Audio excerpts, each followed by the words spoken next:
কান মুছে দিই বাবা, কান কান সুন্দর করে মুছে নাও কান। হ্যাঁ, দাঁড়াও, একটু চুপ করে থাকো। সকালবেলা ফ্রেশ না হলে হয়? হাত হাত হাত মুছে দিই বাবা, হাত। আমার সোনা মা, আমার সোনা বাবা, এটা আমার সব, তাই না মা? জিঞ্জু, ও জিঞ্জু, জিঞ্জু আমার কি সুন্দর, এত সুন্দর ফ্রেশ হয় না সকালবেলা। দেখো দেখো, ফ্রেশ না হলে ও না বাইরে যাবে না, খাটে থেকেই নামবে না। দেখো এত ফ্রেশ ও। চিরুনি করে দিই বাবা, দাঁড়াও। ওর মার চিরুনিটা বেশি পছন্দ। জিঞ্জারের চিরুনি রয়েছে, কিন্তু জিঞ্জার ওই চিরুনিটাতে গা আঁচড়াতে চায় না, ওটা একটু ছোট ছোট দাঁত। আর মার চিরুনিটা ওকে ভালো লাগে, এটা একটু বেশ মোটা দাঁত, খসখসে, ওর গায়ের চুলকানটা আর কি কমে। তাই না শোনা? বাবা কান কান নোজ সব চুলকে করে দিতে হবে। চুকু চুকু চুকু চুকু, বাবা বাবা বা, খুব সুন্দর খুব সুন্দর হয়েছে সোনা, হয়েছে বাবা। দেখো আরাম পাচ্ছে, নড়বেও না চড়বেও না। ওকে যদি সমস্ত দিন এগুলো করে দেওয়া যায়, এরকমই থাকবে। ওরে বাবাই দেখো বসছে আবার। বসো বসো, দাঁড়াও, আর ভালো করে মুছে দিই। সারাদিন কানগুলোতে হাওয়া বাতাসে এসে নোংরা ঢুকে যায় না বলো? এই সকালবেলা ওর মুখ চোখ ধুয়ে মুছে ফ্রেশ করে ব্রেকফাস্ট করে দিতে হবে, ব্যাস ও ফ্রেশ। ও যদি একটু ঘরের মধ্যে ওর পটি টয়লেট যায়, ওর পা হাত ভালো করে মুছে দিতে হবে, না হলে ও খাটে উঠবে না, কোথাও উঠবে না। এই দেখো রেগে গেছে, রেগে গেছে বাবা, এই দেখো নিয়ে নিল। দুষ্টু আছে, দুষ্টু। ওরে বাবা ওরে বাবা, বন্ধুদের বলো তো, বলো গুড মর্নিং। দুষ্টু আছে, সকালবেলা ফ্রেশ হচ্ছে, বন্ধুদের বলো গুড মর্নিং। এই দেখো এখন আবার ওকে আদর করে দিতে হবে। এত ন্যাওটা না, দাঁড়াও আরেকটু ফ্রেশ করে দিই ভালো করে। ওরে বাবা, লেজ লেজ ফ্রেশ করে দিই বাবু, দাঁড়াও। আমার সোনাটা, বন্ধুদের বলো গুড মর্নিং। কেমন আছো বন্ধুরা, ভালো আছো? আমরা ভালো আছি। তো ভিডিওটি আমি আমার মা এখান থেকে স্টার্ট করে দিচ্ছি, তোমরা দেখতে থাকো, আশা করি ভালো লাগবে। আমি এখন মার সকালবেলা আদর খাচ্ছি, ফ্রেশ হচ্ছি, মা আমাকে প্যাম্পার করছে। বলো বন্ধুদের বলো, বলো রোজ সকালবেলা এগুলো আমি করে নিই মার কাছে, তারপরে মার অন্য কাজ শুরু হবে। তারপরে বন্ধুরা এই যে দেখো, জিঞ্জারকে ফ্রেশ করে দিয়ে স্নান সেরে, ঘরের কাজ সেরে স্নান সেরে ঠাকুর ঘরে চলে এসেছি। আমার ঠাকুর পুজো হয়ে গেল। তারপরে ঠাকুর ঘর থেকে আবার এসে দেখো ব্রেকফাস্টে রয়েছে আজ ডালিয়ার আর খিচুড়ি।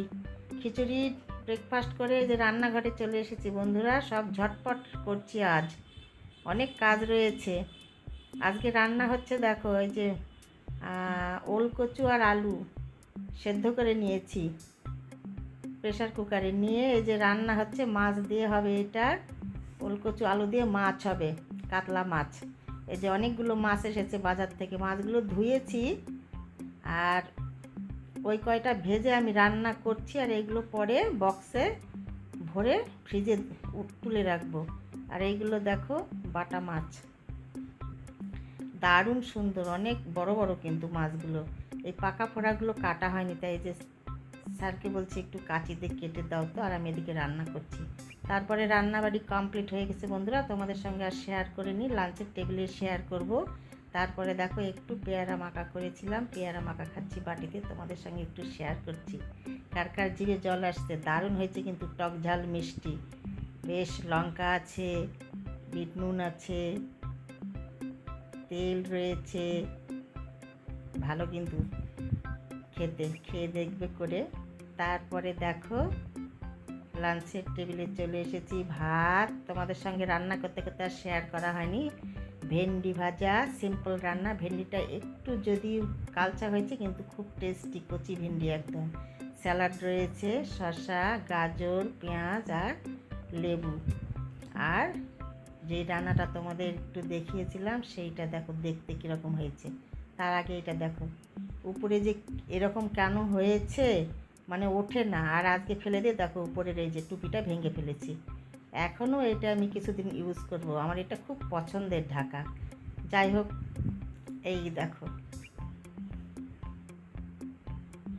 কে কে খাও ওলকচু?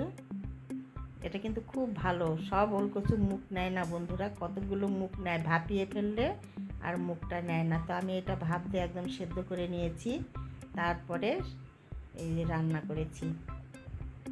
এর মধ্যে জিরে, আদা, লঙ্কা, একটু সর্ষেও দিয়েছি, সব মিলে একদম মিক্সিতে পেস্ট করে কষিয়ে রান্না করেছি। কাতলা মাছ দিয়ে খুব সুন্দর হয় কিন্তু খেতে, ইলিশ মাছ দিয়েও ভালো লাগে এটা। কচু, যে কচুতে ইলিশ মাছ হবে সেটাই তো ভালো হয়, তাই না? যাই হোক, এরকম হয়েছে দেখতে আজকে আমাদের সিম্পল রান্না। তারপরে খাওয়া দাওয়া কমপ্লিট করে সন্ধ্যা হয়ে গেছে বন্ধুরা। সন্ধ্যাবেলা আজকে আমাদের চাটা দেখো এরকম রয়েছে। চা খেয়ে ঠাকুর ঘরে এসেছি। ঠাকুরে কীর্তন করি আমি প্রত্যেক দিন সন্ধ্যাবেলা, একটু আধা ঘন্টা মতো কীর্তন করে আমার গোপুসোনাকে শয়ন দিয়ে, এই দেখো গোপুসোনার জন্য একটু এই জিনিসগুলো বাজারে গিয়ে নিয়ে এসেছিলাম, সেইগুলো আমি বয়ামের মধ্যে ভরছি।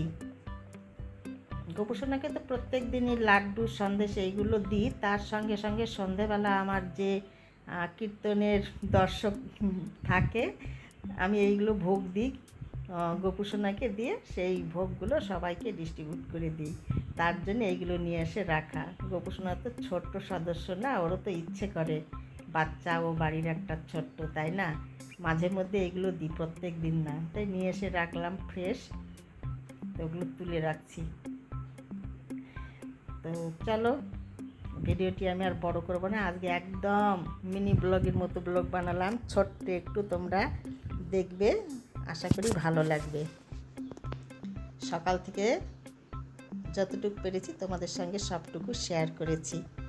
এগুলো এখন গুছে গেছে, তুলে রাখবো, রেখে আমি আবার রাত্রিবেলার ডিনারের ব্যবস্থা করব। তা আমি আর ভিডিওটা বেশি বড় করব না, ভিডিওটি আমি এইখানেই রাখবো।